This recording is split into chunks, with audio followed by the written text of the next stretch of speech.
नमस्ते, मेरा नाम प्रियंका सिंह है और मैं लखनऊ से अर्बन कंपनी में स्पा पार्टनर हूँ।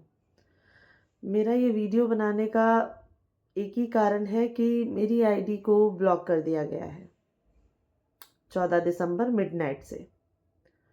मैंने इस बारे में कई बार कस्टमर केयर को कॉल किया, तो 2 दिन पहले मेरी थर्ड स्ट्राइक लगी 12 या 13 दिसंबर को, और 14 तारीख की रात में इन्होंने मेरे पर फोर्थ स्ट्राइक लगा के मेरी आईडी को परमानेंट ब्लॉक कर दिया।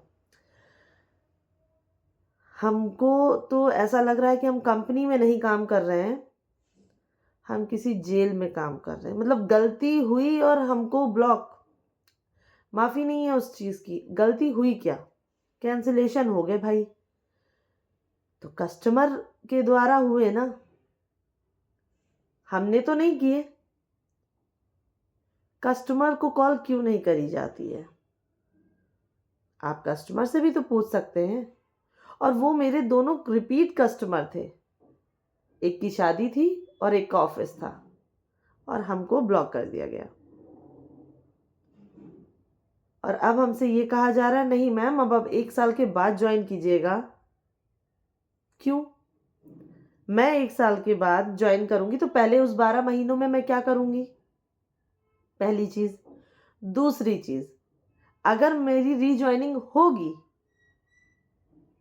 तो मैं फिर से आपको किट का 50,000 रुपए दूं। क्यों? क्यों भाई?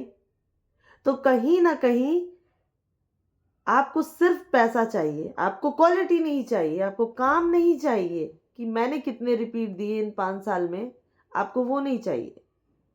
आपको सिर्फ पैसा चाहिए।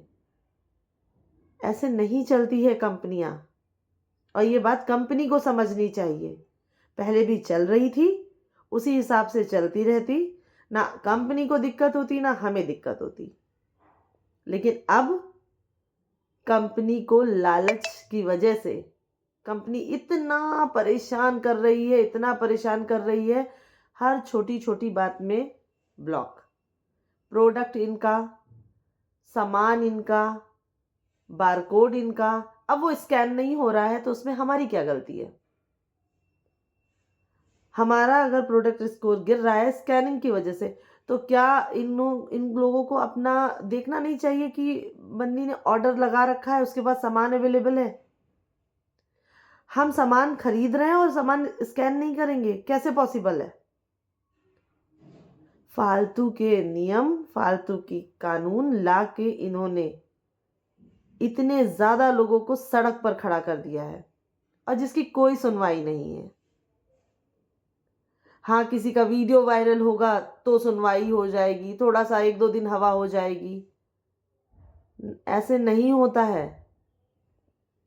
कंपनी को समझना चाहिए।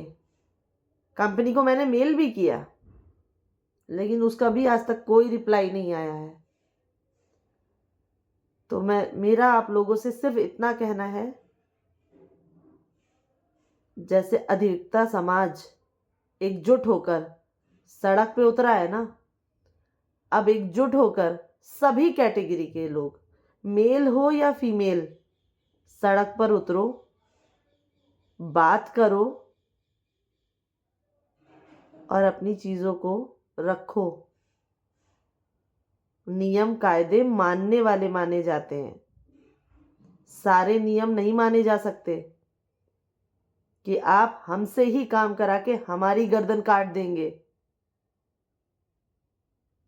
सारे नियम गलत जो हैं उसको मानने के लिए एक रीजन दे कंपनी हमको कि हमने ये नियम बनाया है, इसलिए बनाया है। नहीं, ऐसा नहीं होना चाहिए। अगर आपने रीजन दिया, हम आपकी बात मानेंगे। अगर आप रीजन नहीं दे पा रहे हैं कि आपकी कंपनी है, आपके रूल्स हैं, आपका एआई है, आप बात नहीं कर सकते, तो ये आपकी गलती है। लखनऊ में पिछले 5 सालों से कोई भी स्पा कैटेगरी को देखने के लिए ऑथराइज बंदा नहीं भेजा गया है। क्यों? कहाँ जाए लखनऊ वाले? किससे कहें? कस्टमर केयर से बात करते हैं, मैम ये काम नहीं हो पाएगा, तो क्या हम बार बार गुड़गांव जाएंगे? काम हम यहाँ कर रहे हैं, यहाँ हमें सुनने के लिए कोई नहीं है। और जो हमारे सो कॉल्ड कैटेगरी मैनेजर दिए जाते हैं, वो तो पता नहीं प्रधानमंत्री से भी ज़्यादा बिजी हैं। मैसेज का रिप्लाई नहीं करता है इंसान, चाहे वो फीमेल हो चाहे मेल हो। ऐसा कितना काम है? हम कमा रहे हैं, हम सड़क पर हैं, इसलिए इनकी सैलरी बन रही है। और उसके बाद इनको हमारा ना कॉल उठाना है, ना मैसेज का रिप्लाई करना है, ना ही कोई प्रॉब्लम समझनी है। किस बात की कंपनी, किस बात के नियम? तो इन नियमों को बदलना जाए। कंपनी गलत नहीं है, कंपनी के नियम गलत हैं, और ये नियम के खिलाफ लड़ाई है। इस बात को समझिए।